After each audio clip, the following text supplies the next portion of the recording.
आसतु आज जानिबा सौरमंडलर सप्त ऋषिंक विषय।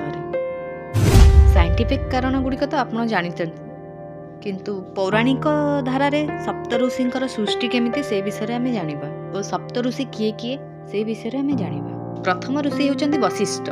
वशिष्ठ ब्रह्मा मानस पुत्र। एही महर्षि सप्तर्षि मानक मध्य अन्यतम। कदर्मा कन्या अरुंधती एहांकर पत्नी। एहांकर 100 पुओ। पुत्र शोकाकुल महर्षि वशिष्ठ नदी रे आत्महत्या करबा पई चेष्टा कले।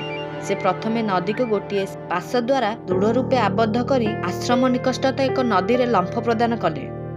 किंतु नदी महर्षि पाश छेदन करी तांकु कूल को घेनी आसिला। महर्षि पाश विमुक्त रे स्थल भूमि रे पदार्पण करी एही नदीर नाम देले विपाशा। अनंतर से हैमवती नामक अन्य एक नदीर झांप प्रदान कले। मात्र एथिरे मध्य तांकर मृत्यु घटिला नहीं। ब्रह्मांड को अग्नितुल्य तेजस्वी देखी शतधा विद्युत होईगला। सेई दिन ठारू एही नदीर नाम हैला शतद्रु। महर्षि आत्महत्या साधन रे विफल होई आश्रम को फेरी आसिले। पथे मध्यरे तांका पुत्रवधू अदृतई तांकर अनुसरण करी आसुथिले। पछरे वेदाध्ययन शब्द शुणी महर्षि पश्चातवर्तिनी रमणी परिचय जिज्ञासा कले। स्त्री उत्तर देला, मु आपणक पुत्रवधू अदृश्यंती।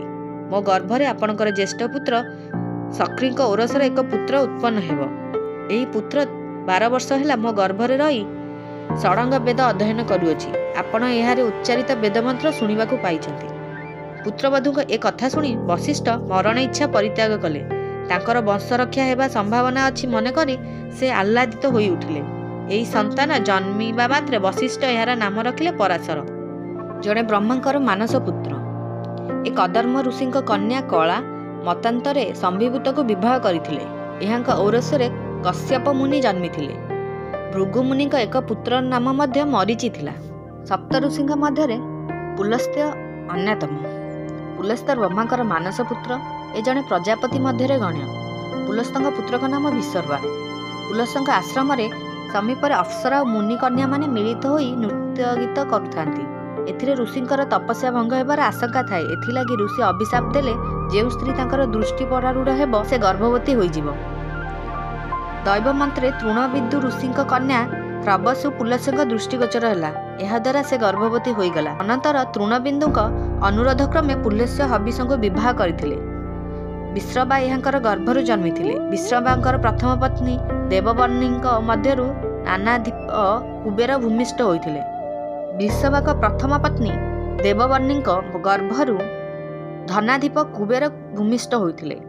अपरभाज कैकेयीक गर्भरु रावणादि भात्रातय जन्म होइथिले। तपरि पुलह मध्य ब्रह्मांकर मानस पुत्र। ए सप्तर्षिंक मध्यरे अन्यतम। एहांक पत्नीक नाम गति। एहांक गर्भरु कर्मश्रेष्ठ, बिरियान, सहिष्णु नामक 3 पुत्र जन्मिथिले। काहारी काहारीक मतरे पुलह पत्नीक नाम क्षमा। क्षमाक गर्भरु कदर्म, अबिरेज और सहिष्णु नाम 3 गोटी पुत्र जन्मिथिले। अर्ति मध्य ब्रह्मांक मानस पुत्र। सप्त ऋषि मानक मध्यरे अन्यतम। कर्मद कन्या अनुसया एहांकर पत्नी। महर्षि दुर्वासा और चंद्र एहांकर पुत्र।